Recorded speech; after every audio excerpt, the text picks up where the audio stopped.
बाद सोनिया की शादी थी, पर वो अपनी शादी को लेकर बहुत घबराई हुई थी। भाभी, मुझे तो बहुत घबराहट हो रही है। मैं शादी के बाद सब कुछ कैसे संभाल पाऊंगी? आपने तो यहाँ आकर सब कुछ मैनेज कर लिया। सोनिया, ऐसी कोई बात नहीं है। तुम भी अपने ससुराल में बहुत अच्छे से सब कुछ संभाल लोगी। मैं ये बात अच्छे से जानती हूँ, और फिर मैंने तो इसीलिए अच्छे से मैनेज कर लिया क्योंकि यहाँ पर तुम सब बहुत अच्छे हो, मुझे अच्छे से समझते हो। सबने मुझे बहुत सपोर्ट किया, और जहाँ तक मैं जानती हूँ तुम्हारे ससुराल में सब अच्छे ही होंगे, और आलोक जी का नेचर तो बहुत अच्छा है। तुम भी सबके दिलों में अपने लिए जगह जरूर बना लोगी। थैंक यू भाभी, थैंक यू सो मच। मेरी गुड़िया रानी कितनी जल्दी बड़ी हो गई, जैसे कल की ही बात हो। आंगन में इधर उधर खेलती दौड़ती भागती हुई, कभी इधर छुप जाती थी, कभी उधर छुप जाती थी। मेरी बच्ची कब बड़ी हो गई पता ही नहीं चला। कल मेरी बच्ची अपने ससुराल चली जाएगी। माँ, आपके आंसू निकले तो फिर मुझे भी रोना आ जाएगा। अरे मेरी बेटिया, ये खुशी के आंसू हैं। मैं रो थोड़ी रही हूँ, देख बिल्कुल भी नहीं रो रही। मेरी प्यारी ननद, अब तुम समय पर सो जाओ। सारे रिश्तेदार भी सो चुके हैं। एक काम करो, तुम मेरे साथ ही सो जाओ। कल सुबह पंडित जी जल्दी आ जाएंगे। तुम्हारी हल्दी और चूड़े की रस्म भी होनी है। हाँ सोनिया, तुम भाभी के साथ ही सो जाओ। ठीक है माँ, मैं भाभी के पास सो जाती हूँ। और फिर अगले दिन सोनिया शादी करके धूमधाम से अपने ससुराल चली जाती है। सोनिया अपने ससुराल में सबके दिलों में जगह बनाने के लिए पूरी कोशिश करती है, पर सोनिया की सास और ननद दोनों ही उसे ज्यादा पसंद नहीं करती थी। अगले दिन ही उसकी ननद दरवाजा बजा देती है। सोनिया भाभी, जल्दी से उठ जाओ, माँ बुला रही है, पूजा का समय हो रहा है।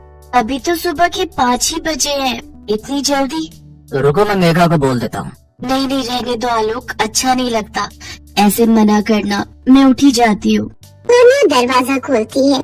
मेघा, मैं नहा धोकर तैयार होकर नीचे आती हूँ। ठीक है, जल्दी आना, माँ को पूजा में देरी पसंद नहीं है। सोनिया नहा धोकर तैयार होती है और फटाफट से पूजा में पहुँचती है। बहू, कल से 4 बजे उठा करो। 5 बजे मैं भोर की आरती करती हूँ। आज तुम्हारा पहला दिन था, इसलिए मैंने मेघा को उठा दिया था ताकि तुम्हें बोल दे। मैं तो सीढ़ियाँ चढ़ नहीं पाती हूँ। अब से तुम भी मेरे साथ पूजा किया करोगी। माँ, मैं सोने जाऊँ? अब तो भाभी उठकर आ गई है। हाँ हाँ, तू जा सोने, मैंने तुझे नींद से उठा दिया। मेरी बच्ची, तुझे कॉलेज भी जाना होता है। जा, तू जाकर आराम से सो, फिर मैं तुझे 8 बजे उठा दूंगी। सोनिया अपनी सास के साथ पूजा करती है। नाश्ते में उसकी सास उसे समोसे बनाने के लिए कहती है। सोनिया बहुत अच्छा खाना बनाती थी। उसने अपनी माँ और भाभी से बहुत सारी डिशेस बनानी सीखी हुई थी। बहू, समोसे में मिर्ची बड़ी तेज कर दी, और थोड़े तले भी सही नहीं है, थोड़े कच्चे रह गए। थोड़ा धीमी आंच पर तलती तो और कुरकुरे बनते। खैर, अभी तो धीरे धीरे तुम इस घर के रहन सहन और खान पान को समझ ही जाओगी। मम्मी, मैं लेट हो रही हूँ, मैं कॉलेज जाती हूँ। ठीक है बेटा, टाइम से घर आ जाना। मम्मी, आप भूल गए हो, आज मेरी फ्रेंड का बर्थडे है, मुझे आने में लेट हो जाएगा। अच्छा अच्छा, मैं तो भूल ही गई। ठीक है, तो फिर फोन कर देना। मेघा कॉलेज चली जाती है। सोनिया रसोई में बर्तन रखकर कमरे में आ जाती है। सोनिया, मैं जानता हूँ समोसे बिल्कुल ठीक बने थे। तुम्हें किसी को भी कुछ प्रूफ करने की जरूरत नहीं है। माँ और मेघा धीरे धीरे तुम्हारे साथ एडजस्ट कर पाएंगी। मैं उनके नेचर को जानता हूँ। कोई बात नहीं आलोक, मैं भी तो फिर धीरे धीरे ही सबके नेचर को पहचानूंगी ना। पर मैं पूरी कोशिश करूंगी कि मैं धीरे धीरे सबको समझने लगूं और सब मुझे समझने लगे। पर सोनिया जितनी भी कोशिश कर रही थी, उस कोशिश का उसकी सास और ननद पर कोई असर नहीं हुआ। सोनिया की शादी को 1 महीना हो गया था। वो जब भी आलोक को घूमने के लिए कहती, तो उसकी सास कोई न कोई बहाना करके उनके हनीमून को टाल रही थी। सोनिया ने इस बात को भी दिल से नहीं लगाया। वो फिर भी सबकी इज्जत करती, सबकी देखभाल करती, सबका पूरा ख्याल रखती। जो भी गुण अच्छी बहू में होने चाहिए, वो सब सोनिया में पूरी तरह से थे। वो अपने आप को एक अच्छी बहू साबित करने की कोशिश में लगी हुई थी। पर एक दिन तो हद ही हो गई। सोनिया पड़ोस में रहने वाले एक लड़के से बातें कर रही थी। बातों ही बातों में सोनिया थोड़ी हंस पड़ी। कॉलेज से आते हुए उसकी ननद मेघा ने उसे एक लड़के से बात करते हुए देख लिया और जाकर सीधा ये बात अपनी माँ को बता दी। माँ, लगता है भाभी में बिल्कुल भी तमीज नहीं है। पड़ोस में रहने वाला वो रघु है ना, उससे हंस हंस के बातें कर रही थी। तुम जानती हो ना रघु कैसे स्वभाव का है, पूरे मोहल्ले का बिगड़ा हुआ लड़का है।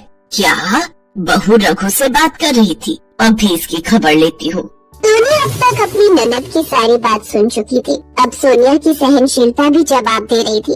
क्या बात है बहू? ये हमारे घर की बहू के अच्छे संस्कार वाली बात नहीं है। तुम किसी गैर मर्द के साथ हंस हंस के बातें कर रही हो। पता है मोहल्ले में कितनी बदनामी हो जाएगी।